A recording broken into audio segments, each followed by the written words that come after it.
No vídeo anterior estive a mostrar como nós podemos utilizar o método execute non-query da nossa classe PDO. Neste vídeo vou mostrar como é que nós podemos executar as pesquisas na nossa base de dados utilizando o método execute query. No vídeo anterior estive a mostrar aqui como podemos inserir dados sem parâmetros, como podemos inserir dados com parâmetros e, nesse campo, como é que nós podemos inserir dados com parâmetros a partir de um array não associativo e, portanto, utilizando os pontos de interrogação, ou então inserir os dados a partir de um array associativo, onde nós definimos qual é a chave e depois colocamos esses nomes ou essas chaves dentro da query. Neste vídeo vai ser algo semelhante, só que neste caso nós vamos aproveitar os dados que inserimos na base de dados para fazer as nossas pesquisas e depois apresentá-las aqui. Eu até vou mostrar aqui uma outra ideia interessante sobre a forma como nós podemos testar a apresentação dos resultados. Ora bom, o que nós vamos então aqui fazer é o seguinte: temos aqui a configuração que contém então as informações sobre o nosso acesso à base de dados. Eu aqui não sei se tenho aqui, vamos aqui fechar a janela e vamos refrescar isto tudo. Ok, penso que aqui vai abrir então o localhost. Ok, muito bem. Vamos fazer aqui o localhost. Ok, ele diz que está terminado, mas não está terminado rigorosamente nada, porque é o texto que aparece aqui. Eu vou agora remover este texto aqui. E o que vai acontecer é o seguinte: então temos aqui o config que vai buscar as informações sobre as configurações da nossa base de dados e temos aqui o required que vai buscar a classe gestor. A partir do momento em que nós temos aqui estas informações, nós podemos fazer a instanciação daquela classe. Vamos criar aqui um gestor. É igual a new, eu não vou usar gestor, então vamos fazer g, para não criar confusões, é igual a new gestor, que é então a classe que vem dali de dentro, ok? E que está aqui e que tem o nome gestor, ok? Vamos guardar aqui tudo. Bom, a partir do momento em que eu uso isto, eu posso então ir buscar informações à minha base de dados. E é tão simples quanto isto. Onde é que eu vou, ou como é que eu vou guardar essas informações que a minha base de dados me vai devolver? Ela vai-me devolver informações a partir da execução deste método que aqui está, que tem uma variável chamada resultados, ou results, ok? E depois tem aqui o return resultados, devolve os resultados. Então, neste caso, o que eu vou fazer aqui é o seguinte: eu vou reservar aqui uma variável para receber os dados, e estes dados vão ser igual a quê? A g de gestor execute query. E qual é a query que ele vai executar? Bom, se bem se recordam no vídeo anterior, nós conseguimos chegar a um momento em que tínhamos 4 clientes na nossa base de dados, aqui organizados desta forma. Okay? 1, 2, 3 e 4 IDs, e temos aqui o nome deles e temos aqui também a data e a hora em que eles foram inseridos. Ora, como podem observar aqui, eu posso ir buscar já esta informação toda. Então, para isso, eu posso fazer o select, ok, select, asterisco, from clientes. Vai buscar tudo o que existe na base de dados ou na tabela clientes da base de dados loja. Ora, como é que eu agora faço a partir do momento em que eu tenho os dados todos? Eles ficam guardados dentro desta variável dados. Eu posso simplesmente ir verificar se eles existem usando uma expressão que é o print R, print underscore R, e aqui dentro vou colocar dados. Esta é uma instrução do PHP que vai permitir apresentar todas as informações contidas dentro deste array. Okay? De qualquer das formas, eu vou-vos mostrar aqui um truque muito interessante. Ok, vamos guardar aqui isto e vamos refrescar aqui no browser. E reparem o que é que vai acontecer, aparece aqui esta informação toda. O que não é mau sinal, porquê? Porque temos aqui o array, cujo índice é 0, é o array que tem uma coluna chamada ID cliente, que tem o valor 1, tem uma coluna chamada nome, que é João, e tem na atualização isto. Depois temos a segunda entrada, que é o 1, que é um array ID cliente cujo nome é Luís, etc, etc. Mas esta forma aqui de verificarmos isto é um bocadinho difícil. Então, a maior parte dos browsers tem uma instrução muito interessante para nós visualizarmos isto de uma forma melhor, que é pressionarem a tecla Ctrl mais U. Ctrl U. E reparem o que é que aconteceu, ele faz aquilo que se designa por um view source. E o view source vai formatar a informação desta forma. Isto é, tem um array, e é muito mais fácil de perceber que existem 4 resultados, ok? 4 resultados, e dentro de cada resultado nós temos aqui as informações dos diversos clientes, ok? Então, se nós tivermos sempre aqui, fizermos um Ctrl U neste tipo de apresentação, nós vamos ter aqui esta forma de apresentação que é muito mais intuitiva.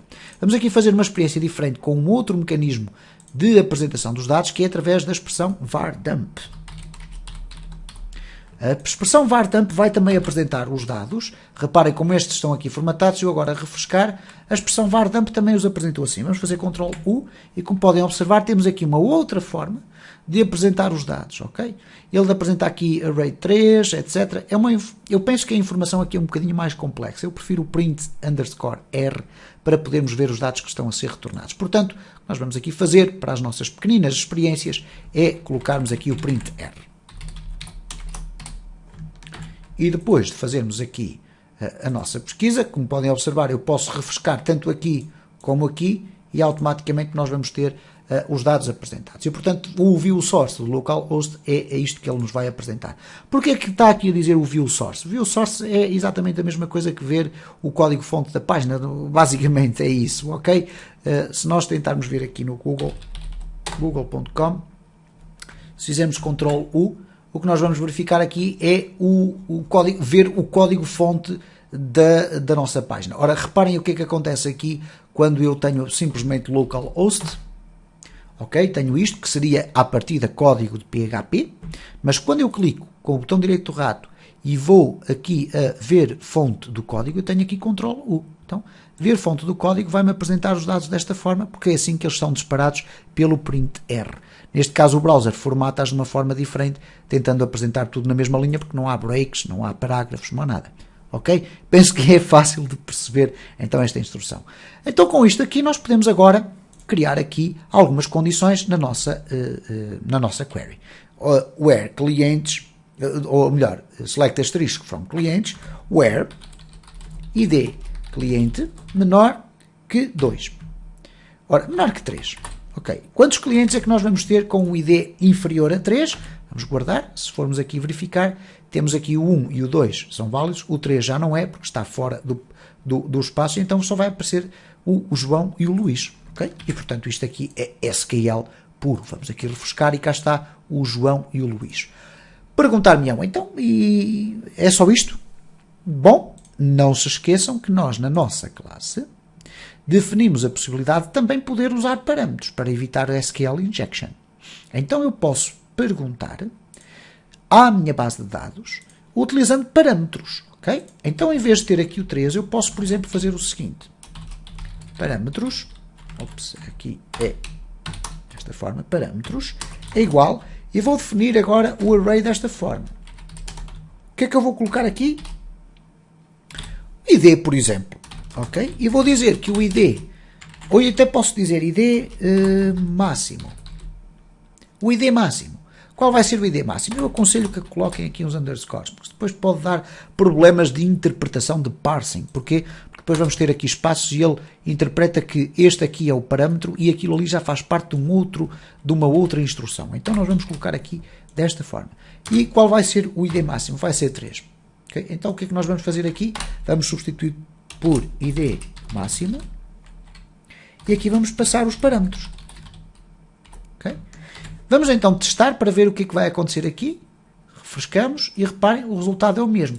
Vamos aqui inverter esta informação e dizer que este seria o ID mínimo. Então, ID mínimo.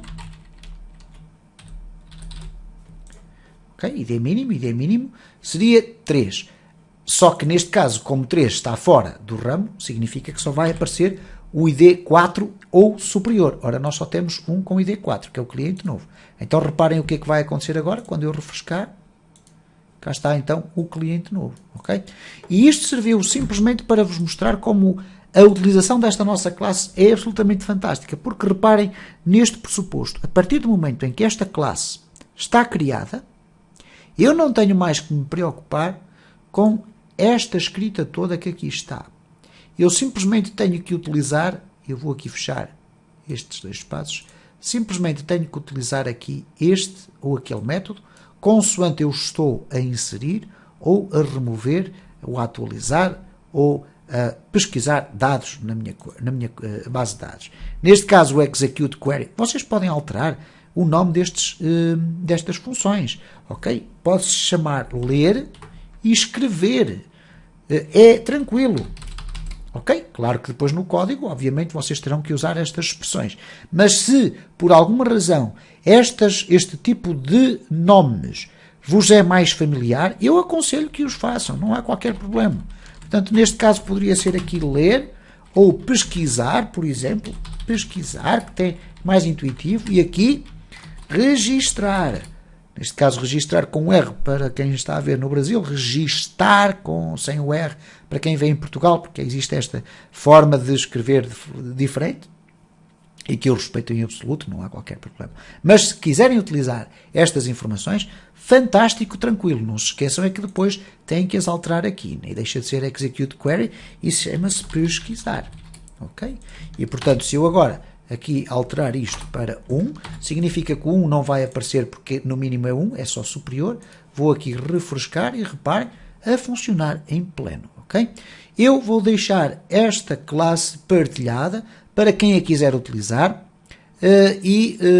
nos próximos vídeos eu vou continuar a usar esta classe, agora sim, para mostrar alguns cuidados que nós devemos ter quando guardamos informação na nossa base de dados.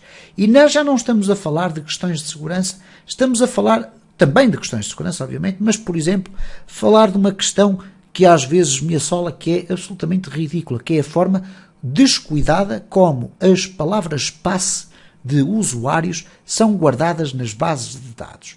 Vou também explicar no próximo vídeo o que é aquela questão do utilizador da base de dados, aquilo que aparece aqui no nosso config como sendo o usuário root e abd password, que nós temos aqui e que ainda não deu para perceber muito bem, mas que eu vou explicar muito rapidamente no início do próximo vídeo. Se gostou deste vídeo, deixe o seu like, subscreva o canal, partilhe nas redes sociais e deixe ficar o seu comentário. Todas as sugestões e informações complementares são sempre bem-vindas.